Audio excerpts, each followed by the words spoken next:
Hello everyone, welcome to మనమింతి. ఇది రామప్ప దేవాలయము.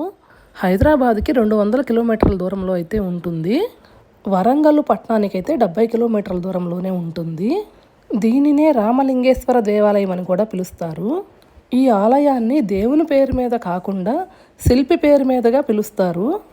ప్రపంచ వారసత్వ సంపదగా యునెస్కో గుర్తింపు పొందిన గుడి ఇది. రుద్రేశ్వరుడు అనే పేరుతో ఇక్కడ శివుడు పూజలు అందుకుంటాడు. ఈ గుడి శిల్ప సంపద విశిష్టమైనది. ఈ ఆలయాన్ని నిర్మించడానికి సుమారు 40 ఏళ్లు పట్టిందని చరిత్రకారులు అంచనా.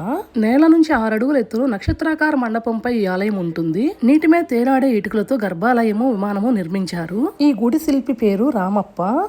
ఈ శిల్పి పేరుతోనే ఖ్యాతిగాంచిన గుడిది. ఈ ఆలయాన్ని రెడిష్ శాండ్ స్టోన్తో నిర్మించారు. బయటకు కనిపించే భాగాలన్నీ నల్లరాతిని వాడారు.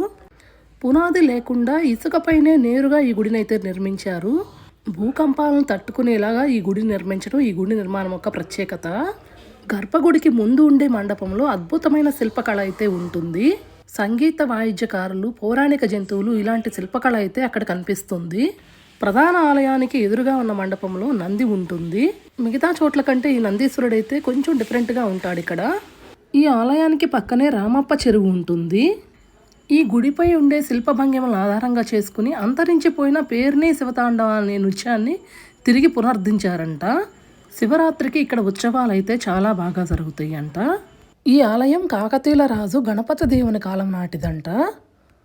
ఈ ఆలయం ఉదయం 6 గంటల నుంచి సాయంత్రం 6 గంటల వరకు మాత్రమే తెరిచి ఉంటుంది.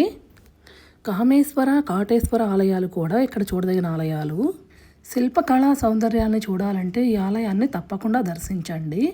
మీకు కనుక ఈ వీడియో నచ్చితే please like, share and subscribe.